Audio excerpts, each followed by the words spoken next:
TRP के चक्कर में हमारी बरसों की मेहनत को बर्बाद मत करिए कि राजस्थान में दो ही नेता है जिनको मनोज मीणा सिरे दे के जाएगा, बाकी लड़ते रहना सिरे के लिए।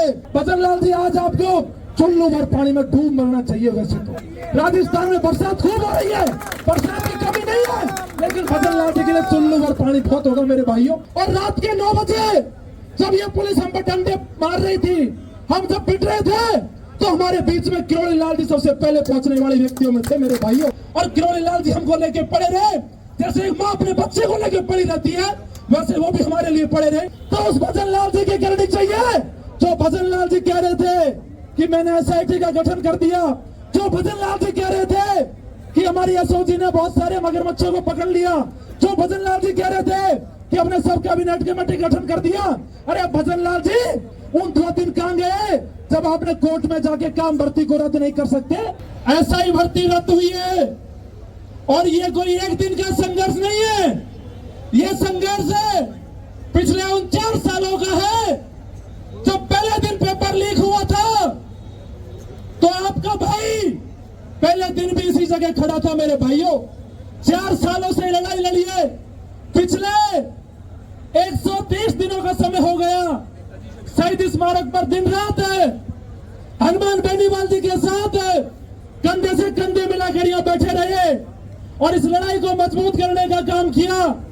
मेरे भाइयों, मैं आप सभी से कहना चाह रहा हूं, बहुत सारी बातें सभी वक्ताओं ने कहती होंगी, तो मैं इतना ही कहूंगा आप लोगों से कि इस आंदोलन को, इस मूवमेंट को बड़े भाईचारे से हमने चलाया है, बड़ी एकता के साथ चलाया है। लेकिन चाहे आज जो भी रहा हो, सोशल मीडिया पे जो भी कुछ चल रहा है, उसको लेकर आपका भाई आपसे इतना कहेगा कि जाट मीणा भाई है और आगे भी भाई रहेंगे। कुछ लोग मीडिया के साथियों से भी कहूंगा मैं कि आप टीआरपी के चक्कर में हमारी बरसों की मेहनत को बर्बाद मत करिए, क्योंकि पिछले 4 महीने से मनोज मीणा ने कभी हनुमान बेनीवाल जी को पीठ नहीं दिखाई। और मैंने एक बात कही थी कि भाई साहब, गोली भी खाऊंगा तो सीने पे खाऊंगा, छाती नहीं दिखाऊंगा कभी आपको मैं। और अभी मैं कह के जा रहा हूं कि बड़े भाई हनुमान बेनीवाल जी ने जो संघर्ष करा, उसको राजस्थान के इतिहास में स्वर्णिम अक्षरों से लिखा जाएगा, इसमें कोई दोहराई नहीं है मेरे भाइयों। लेकिन साथ साथ मैं ये भी कहूंगा कि जिस दिन हम भर्ती रद्द की मांग को लेकर पहले दिन से स्मारक पे आए थे और रात के 9 बजे जब ये पुलिस हम पर डंडे मार रही थी, हम जब पिट रहे थे, तो हमारे बीच में किरोड़ी लाल जी सबसे पहले पहुंचने वाले व्यक्तियों में थे मेरे भाइयों। और किरोड़ी लाल जी ने हमसे कहा था कि चिंता मत करो मेरे भाइयों, मैं तुम्हारे साथ हूँ। ये वो नीम का पेड़ है, इसको देखो एक बार। 4 दिन किरोड़ी लाल जी के साथ या मच्छरों के साथ में पड़ा रहा और किरोड़ी लाल जी हमको लेके पड़े रहे, जैसे एक माँ अपने बच्चे को लेके पड़ी रहती है, वैसे वो भी हमारे लिए पड़े रहे। तो ये लड़ाई कोई सिरे की नहीं है, जैसे हमारे बड़े भाई छुट्टन यादव जी ने कहा। ये लड़ाई, अरे मैं ये कह रहा हूँ, ये लड़ाई सिरे की नहीं है, ये लड़ाई युवा पीढ़ी के भविष्य को बचाने की थी, आपके उस भविष्य को बचाने की थी जिन्होंने पेपर माफियों ने लूट लिया, जिन्होंने मगरमच्छों ने लूट लिया। और उस लड़ाई को आज किरोड़ी लाल जी हनुमान बेनीवाल ने बचाया। अगर किसी को सिरे देना है तो मनोज मीणा इस खुले मन से कह रहा है कि राजस्थान में 2 ही नेता है जिनको मनोज मीणा सिरे दे के जाएगा, बाकी लड़ते रहना सिरे के लिए। हनुमान बेनीवाल जी और किरोड़ी लाल जी 2 ही ऐसे नेता हैं जिनको हम सिरे देंगे, बाकी तो बहुत सारे लोग थे, उसमें कोई फर्क नहीं पड़ता।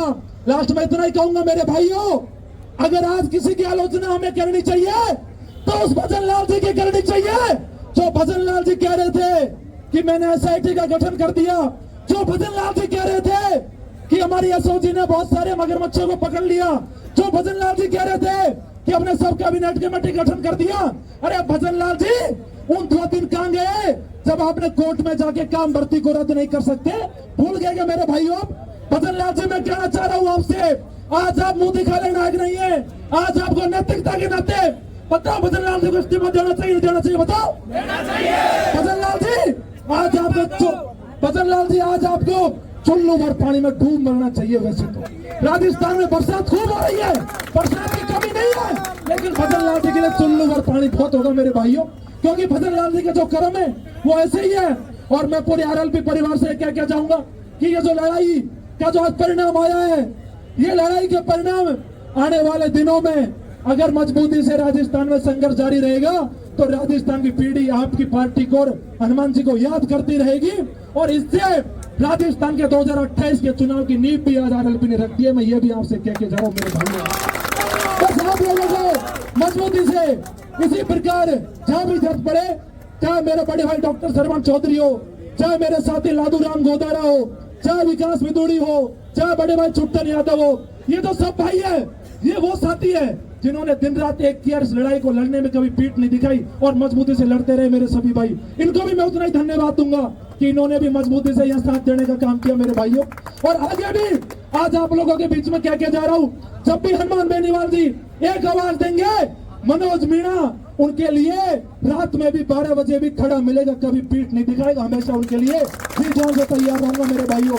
और मैं कहना चाह रहा हूँ किरोड़ी लाल जी से भी, बाबा कभी मन छोटा मत करना, आप बड़े नेता हो, मैं तो ये मानता हूँ कि आप दोनों नेताओं को, मैं हनुमान जी से भी कह रहा हूँ, हनुमान जी मैं तो आपको बड़ा भाई मानता हूँ, किरोड़ी लाल जी आप तो हमारे घर के बड़े हो, आपको मैं आदर्श मानता हूँ किरोड़ी लाल जी, मैं पायलट जी को भी आदर्श मानता हूँ, मैं हनुमान बेनीवाल जी को भी आदर्श मानता हूँ। अगर मेरे आदर्श ही ऐसे लड़ेंगे तो मनोज मीणा को नींद कैसे आएगी मेरे को बताओ मेरे भाइयों।